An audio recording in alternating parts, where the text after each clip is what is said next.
आनंदम सद्गुरु आनंदम रजनीश आनंदम भगवान आनंदम ओशो आनंदम सद्गुरु आनंदम रजनीश आनंदम भगवान आनंदम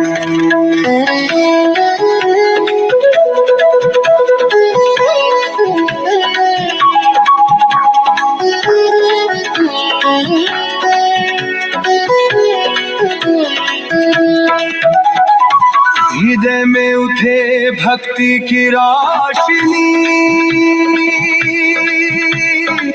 आत्मा में बहे लहरें ध्यान की,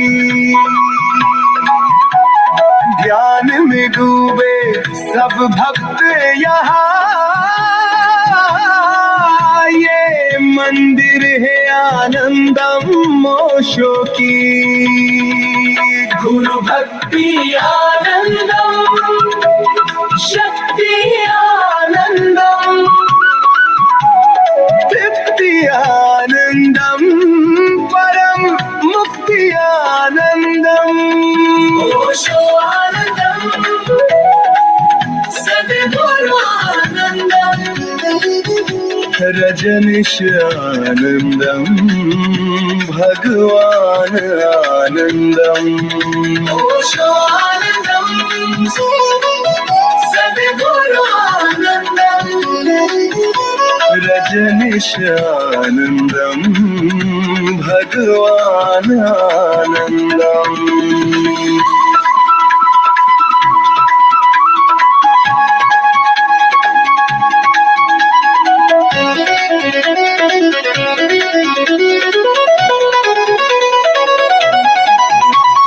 संसार की पीड़ा ध्यान से मिट जाए यहाँ, सत्य और प्रेम का आलोक फैले सारा जहां, आत्मा की आनंद से हम खिल जाए, ओशो की भक्ति से हर कष्ट मिट जाए, ज्ञान आनंदम ज्ञान आनंदम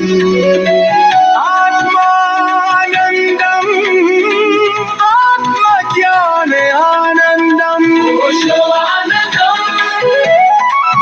सद्गुरु आनंदम रजनीश आनंदम भगवान आनंदम ओशो आनंदम सद्गुरु आनंदम रजनीश आनंदम भगवान आनंदम।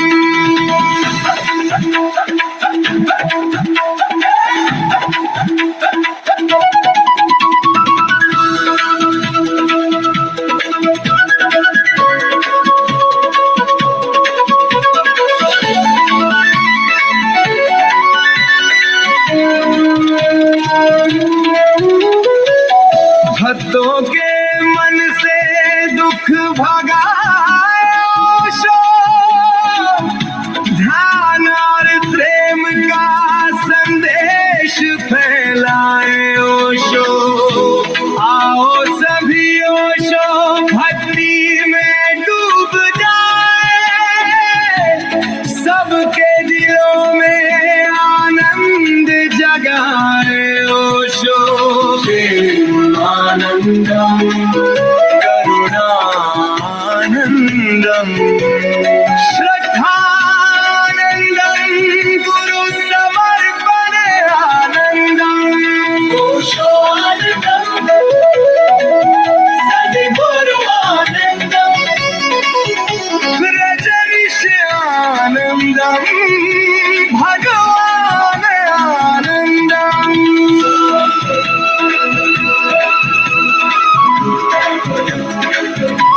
बैठ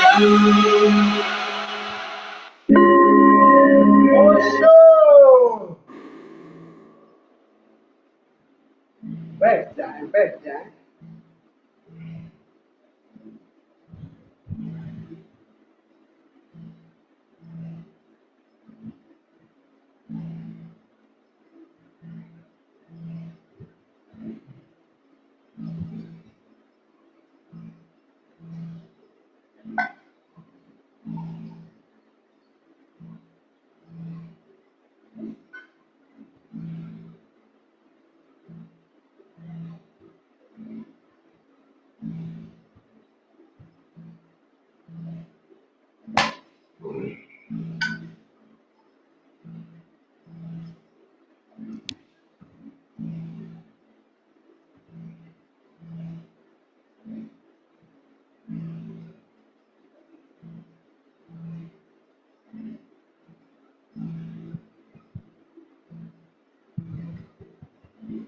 ओशो ध्यान समाधि योग साधना शिविर के इस द्वितीय सत्र में आप सभी मित्रों का हृदय से स्वागत करता हूं।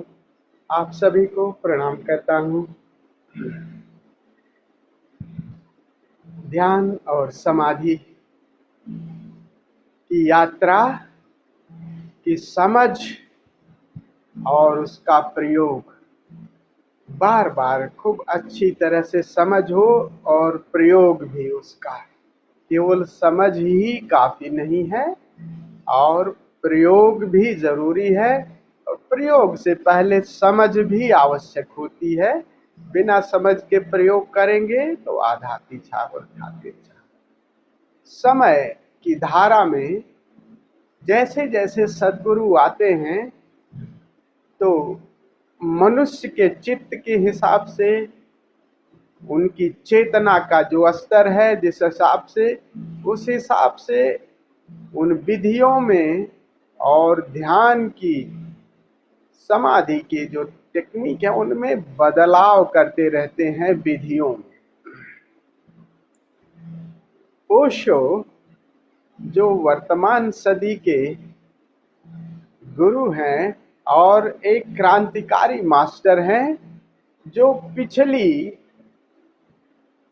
विधियों पर, पिछले जो वैचारिक आध्यात्म विचार थे उन पर भी कुठाराघात करते हैं। यानी धर्म का जो पुराना मंदिर है, खंडहर हो गया है, उसे तोड़ते भी हैं और उसमें धर्म की नई इबारत, एक नई ईंट भी रखते हैं। इसलिए पुराने धर्म को भी समझिए और नए को, गुरु को आत्मसात भी करिए। उसी हिसाब से हम लोग यात्रा भी करेंगे। तो पुराने में सामान्यतः दो ही तरह से यात्रा हुई है। एक जो मार्ग रहा है समवृत्ति का, और दूसरा जो मार्ग रहा निवृत्ति का। एक प्रवृत्ति का मार्ग रहा, और दूसरा निवृत्ति का मार्ग। प्रवृत्ति का मतलब प्रेम का मार्ग रहा, सब कुछ के साथ जुड़ जाए, वो प्रवृत्ति का, प्रेमियों का मार्ग रहा। और दूसरा रहा निवृत्ति का मार्ग, कि सब कुछ को काटते जाओ और सब कुछ छोड़ते जाओ। निवृत्ति मतलब अहंगे तत्न, सब कुछ छोड़ते जाओ। बुद्ध का जो शून्य का मार्ग रहा, और शून्य जैसे हो जाते हैं तो वैसे वो पूर्णता में, वो शून्य पूर्ण से भर दिया जाता है। और पूर्णता का मार्ग शुरुआत से सब कुछ को समाहित करते जाओ, सबको समाहित करते जाओ तो बाद में शून्यता बचती है। लेकिन सद्गुरु ओशो का मार्ग दोनों एक साथ ही, यही थोड़ी सी साधक, हम सब साधकों को यही विडंबना होगी, सद्गुरु दोनों को एक साथ जोड़ देते हैं, और वो है समवृत्ति का मार्ग।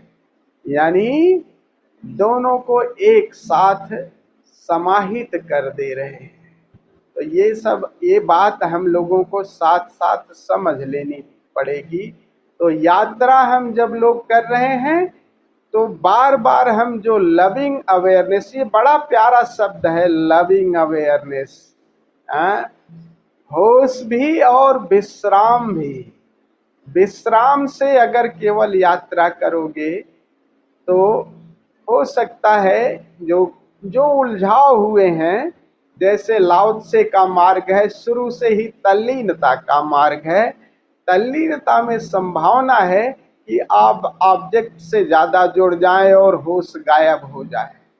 और होश के साथ अगर यात्रा करेंगे तो संभव है कि आप जब तल्लीनता यानी जब ये होश भी छोड़ देने का समय आ जाए तो आप छोड़े ना, वो तनाव से भरे ही रहे।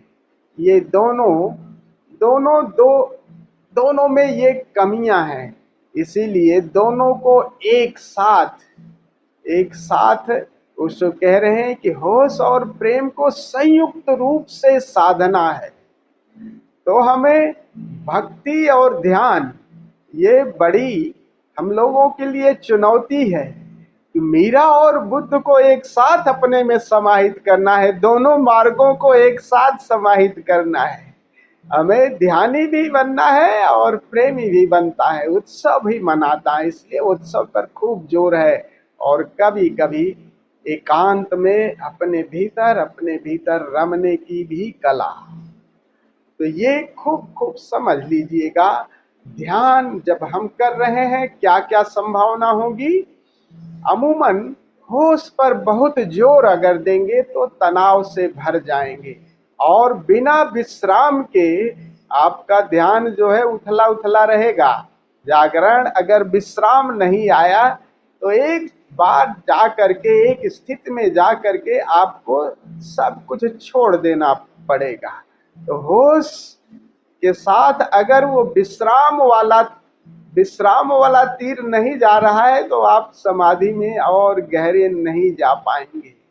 और शुरुआत से ही अगर विश्राम पूर्ण हो गए और उस विश्राम में होश का दिया नहीं रहेगा तो वो समाधि, वो ध्यान आपको नींद में कन्वर्ट करेगा। तो ये दो चीजें खूब हम साधकों को खूब ध्यान रख लेनी है अच्छी तरह से कि ये जब भी हम ध्यान में जा रहे हैं तो खूब अपने को ऑब्जर्व करते रहिएगा, क्या दोनों एक साथ हो रही हैं कि नहीं, क्या हम विश्राम पूर्ण हो रहे हैं कि नहीं, और विश्राम के साथ वो जागरूकता है कि नहीं। यही ध्यान है, यही समाधि है कि आप हैं तो, लेकिन मिटे हुए विश्राम पूर्ण है, विश्राम पूर्ण है।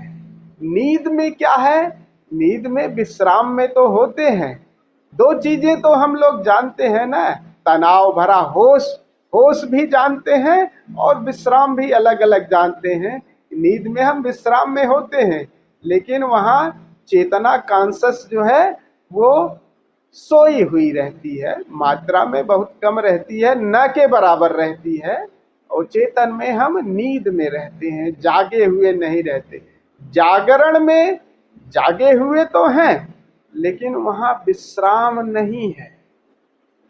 ये दोनों एक साथ साधने हैं, ये ध्यान रखिएगा, हर साधक को ये ध्यान रखना है। तो विश्राम और होश, ये दोनों साथ साधने हैं। तो अभी जो लोग मित्र हैं, ये लगभग सभी मित्र अब इन सब चीजों से परिचित हैं। कल अमृतो जी ने एक बहुत प्यारा टेक्स्ट मैसेज सतगुरु सिद्धार्थ औलिया का दिया था, बिल्कुल उसी बात को हम लोग भी आगे ले जा रहे हैं कि कैसे अब सभी विधियों से, अब हम लोग कम से कम, आप लोग तभी तो नहीं मैं कह रहा हूं, लेकिन सभी लोग लगभग इस स्थिति में हैं कि अब किसी भी मार्ग से जाओ आपको ओंकार और निरंकार निराकार ही लास्ट में सहज योग। तो हम लोग बिल्कुल श्रवण पे हैं, श्रवण के मार्ग पर हैं, श्रावक हैं। तो बहुत ज्यादा श्रावक को, जैसे वो कह रहे थे ना कि उस शुरुआत में ऊर्जा के उत्पादक, ऊर्जा को काफी हद तक कुछ बातों से मैं सहमत नहीं हूं। ओशो ऊर्जा को जरूर उस समय, जिस समय ऊर्जा के प्रतिपादक थे, ओशो ने ओंकार का भी ज्ञान दिया है, ओशो ने प्रकाश का, निराकार का भी।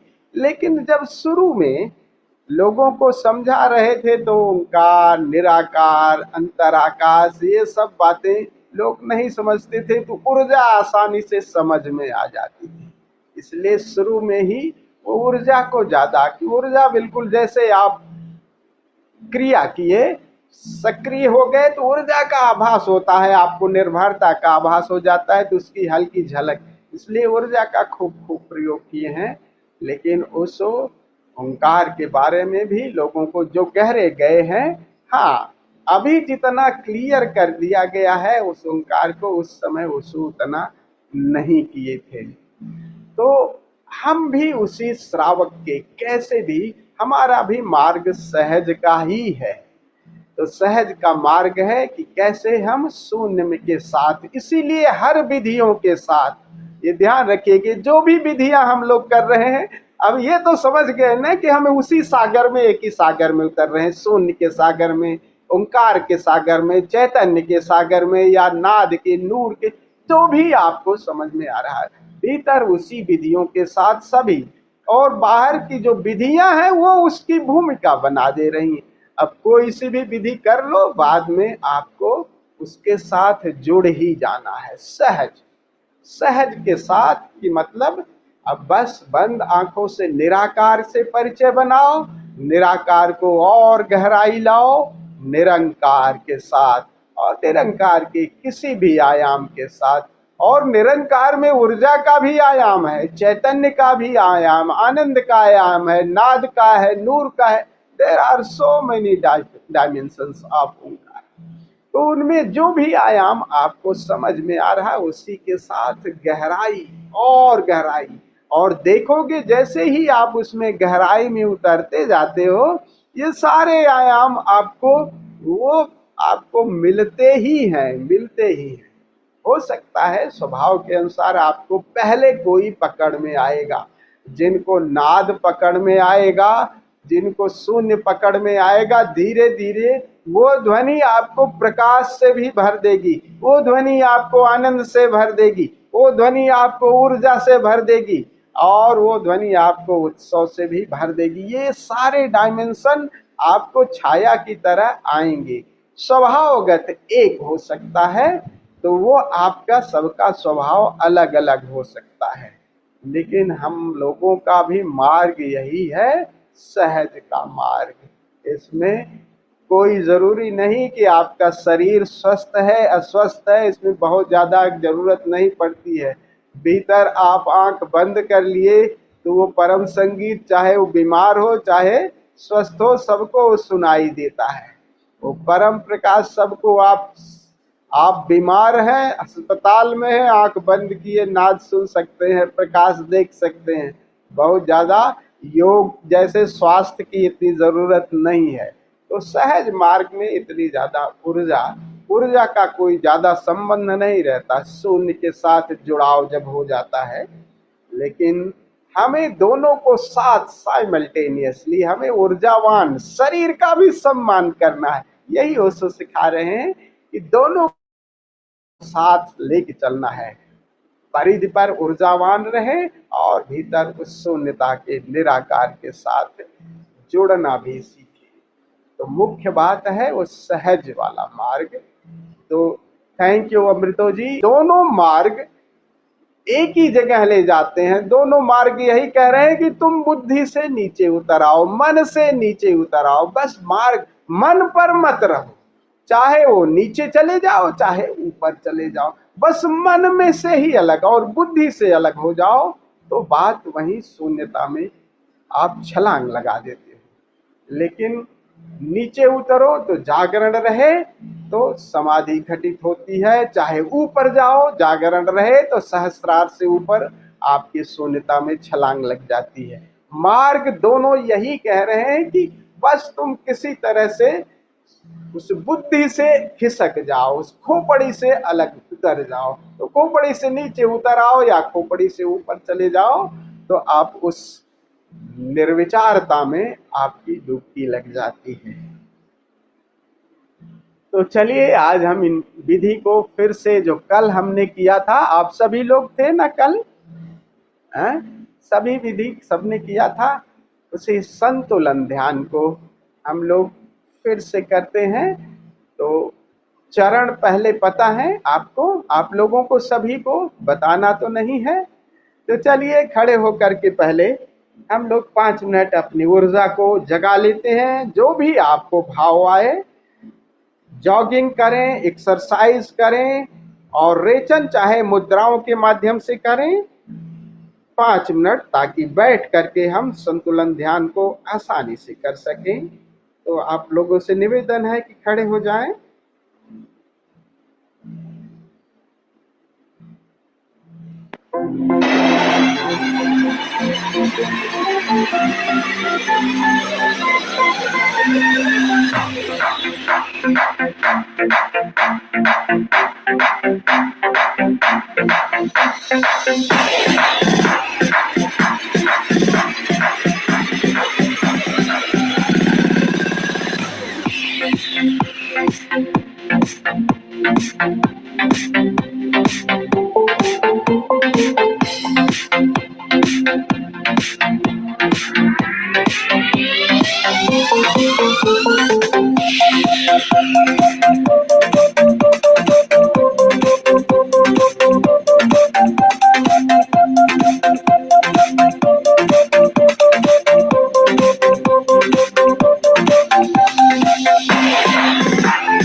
आहिस्ता से प्रकाश बुझा दे।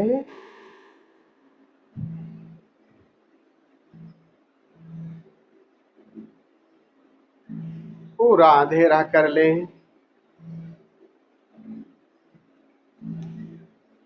सुखासन में बैठ जाएं, अलथी पलथी मार करके, रीढ़ और गर्दन सीधी, शरीर को बिल्कुल ढीला छोड़ें, लेकिन सीधे सरल मुद्रा।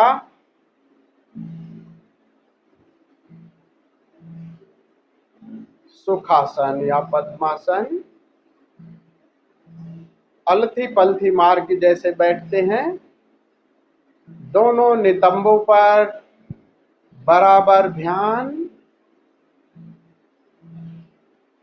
शरीर को एक तराजू की तरह समझें, जिसका कांटा आपके आज्ञा चक्र पर है और दोनों भाग छाती के दो पलड़े हैं, और जिसका वजन जब झुकता है तो उसका प्रभाव आपके हिप पर पड़ रहा है, दोनों नितंबों पर। तो जब पलड़ा झुके तो कौन सा नितंब पर ज्यादा जोर पड़ रहा है, कौन पे कम पड़ रहा है, आप इसका खूब भीतर ध्यान रखें, स्वयं पर आ जाएं। Watch your body just like a balancing तराजू की तरह। अभी हम जानबूझ करके अपने को डिसबैलेंस यानी तराजू के पलड़े को जानबूझ करके झुकाएंगे। जीवन में तो वैसे भी झुके हुए हैं हम, इस गति में मन की गति इसी तरह की है, लेकिन हम अपनी गति जानबूझ कर करेंगे, फिर बैलेंस होना, मध्य में आना सरल हो जाएगा। तो अभी संगीत जैसे ही बेल बजेगी, आपको एक तरफ झुक जाना है। शरीर को एक तरफ झुक लें, एक बटक पर, एक नितंब पर ज्यादा वजन दे दें और फील भी करना है। करीब 1 मिनट के बाद फिर बेल बजेगी तो आपको दूसरी तरफ झुक जाना है और इसको फील करना है। क्रमशः ये बैलेंसिंग धीरे धीरे दबाव कम करते जाना है और मध्य में आना है। शुरुआत बाईं तरफ से करें।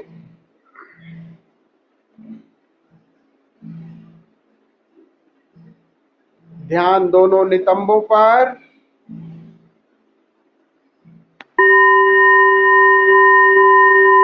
बाईं तरफ झुक जाएं, पूरा वजन एक नितंब पर, बाएं पर। Feel it. एक नितंब पर ज्यादा जोर पड़ रहा है, दूसरे नितंब पर निर्भरता, और एक तरफ साइड में, एक तरफ पूरा वजन।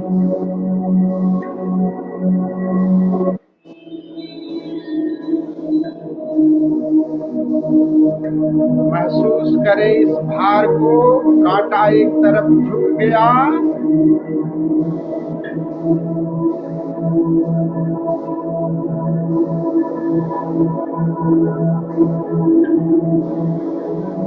तराजू का एक पलड़ा नीचे। अब धीरे धीरे बाएं से दाईं तरफ ले आए अपने को। दाएं नितंब पर दबाव बढ़ता जा रहा है। बाईं तरफ का तराजू का पलड़ा ऊपर उठ गया, कांटा दूसरी तरफ चला गया।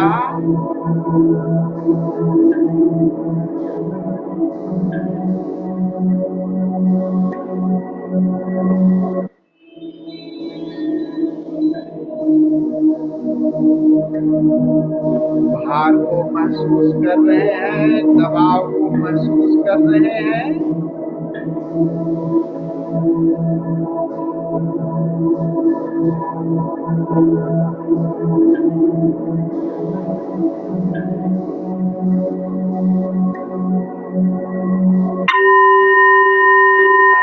से फिर से दूसरी तरफ बाईं तरफ आ जाए, लेकिन अब पहले से थोड़ा कम दबाव डालें, थोड़ा कम झुके, दबाव को कम करते जाएं।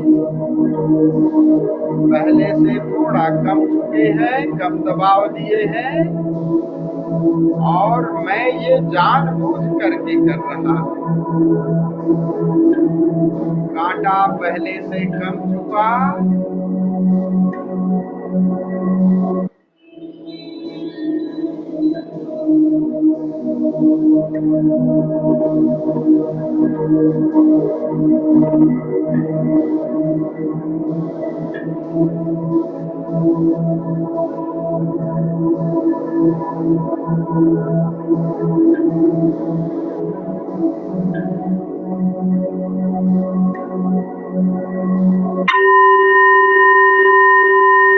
फिर से दाईं तरफ,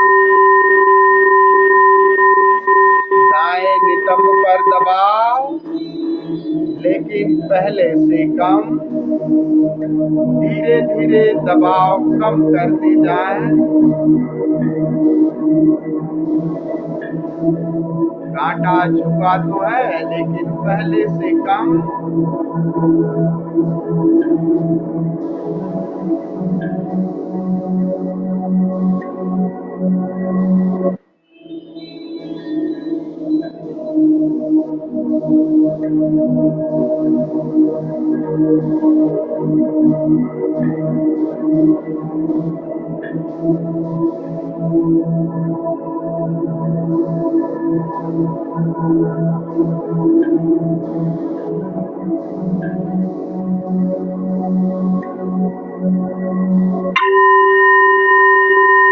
बाईं तरफ फिर झुक जाए, दबाव कम करते जाएं।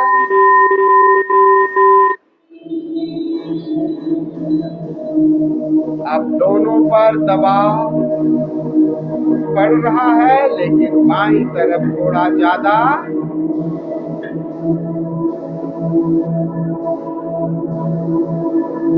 दबाव दाएं और बाएं नितंब पर भी है, लेकिन बाईं तरफ थोड़ा ज्यादा।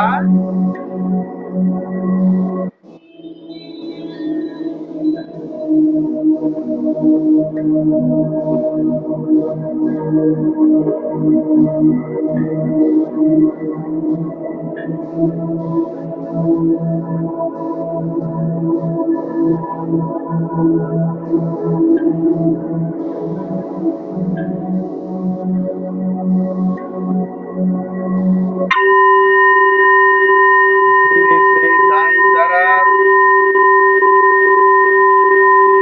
बढ़ रहा, दाईं तरफ भी थोड़ा सा झुका, बहुत थोड़ा। कांटा थोड़ा सा झुका, मध्य में आ रहा है धीरे धीरे, लेकिन अभी है दाईं तरफ।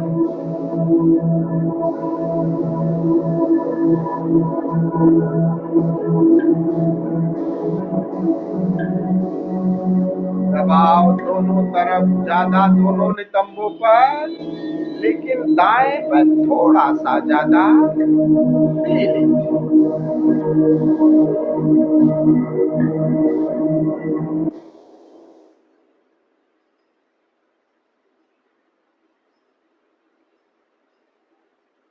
Zeb County is now disconnected.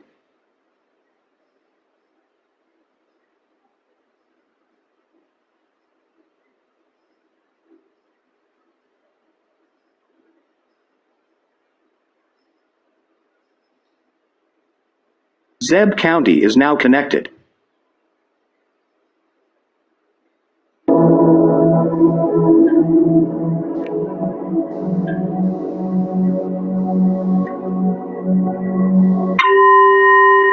अब धीरे से बाईं तरफ आ जाएं, बहुत आहिस्ता से पूरी फीलिंग के साथ। दबाव लगभग बराबर बढ़ रहा है, थोड़ा सा बाईं तरफ ज्यादा, बस 19 और 20। कांटा लगभग मध्य में आने को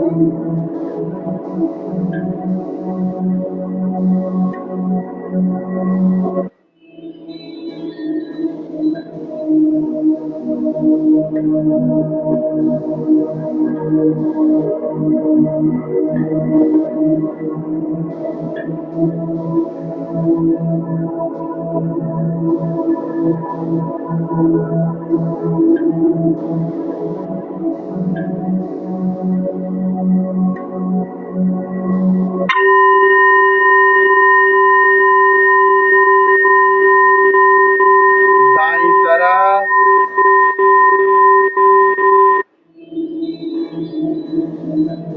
लगभग कांटा मध्य में आ गया, दबाव लगभग दोनों नितंबों पर, लेकिन अभी बहुत थोड़ा सा हल्का सा दाईं तरफ झुका हुआ तराजू का पलड़ा मध्य में आता हुआ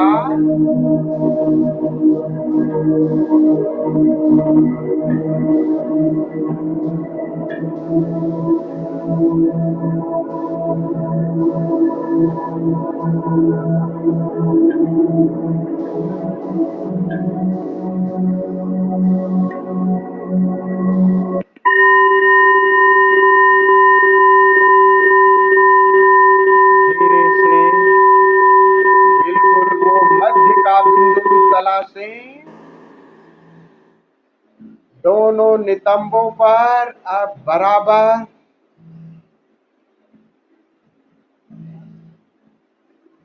दबाव, बराबर वजन,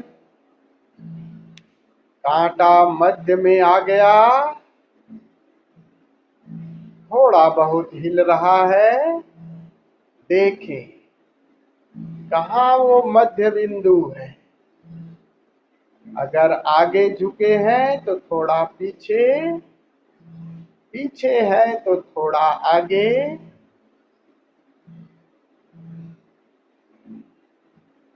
मध्य संतुलन में दोनों नितंबों पर दबाव बराबर,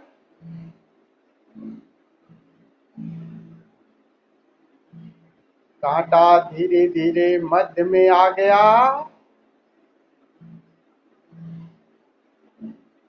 माना कि अभी कांटा थोड़ा थोड़ा हिल रहा है। श्वास, दिल की धड़कन, विचार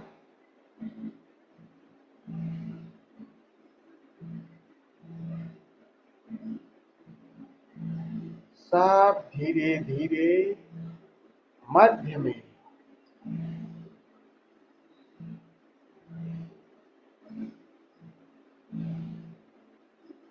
मध्य में ही शांति है, विश्राम है।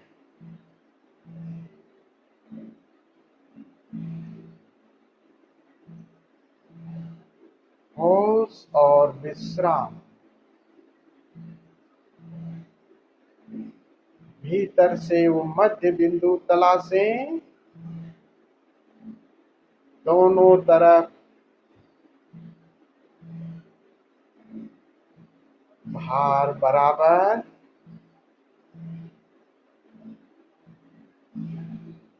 न आगे हैं न पीछे हैं, बिल्कुल मध्य में।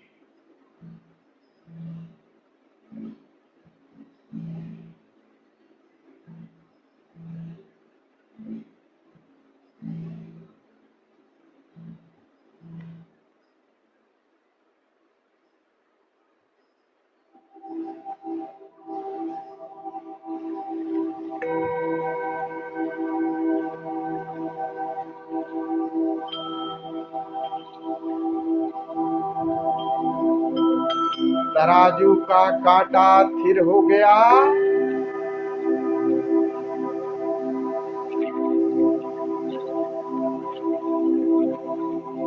मन यानी द्वंद्व।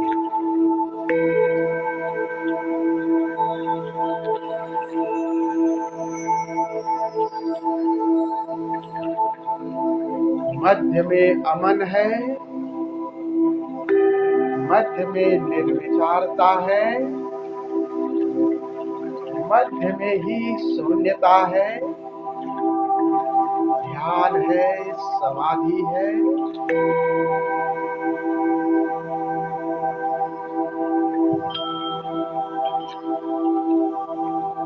मध्य बीच बीच में विचारों की आंधी आपके कांटे को हिला जाएगी। सहजता से वाच करते रहे, कुछ भी नहीं, बस वाचफुलनेस आपके कांटे को मध्य में ला देगी। Watch your body, watch your breathe, watch your thoughts.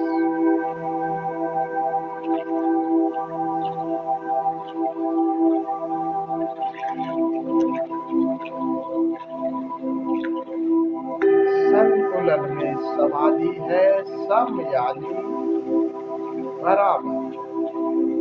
शरीर के संतुलन होते ही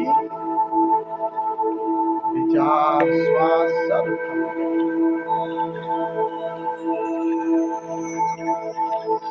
एक निर्भरता निर्विचारता का अनुभव, शून्यता की झलक मिलने लगी।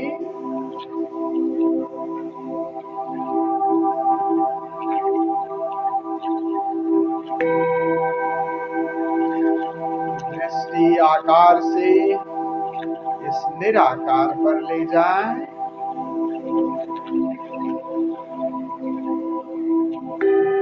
Watch your inner space.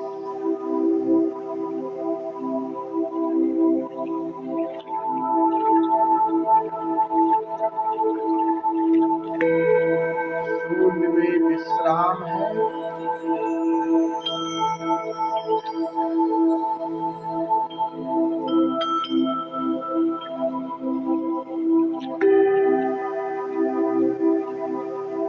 संतुलन में ही ध्यान है,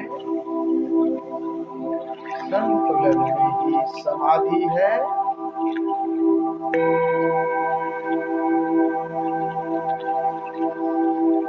जब तक आपका ये भाव करे इस संतुलन की अवस्था का मजा ले, इसको और गहराने के लिए जब भाव करे तो विश्राम में चले जाएं। Use your I fold and ear plug. शून्यता को और गहरे उतर जाने दें।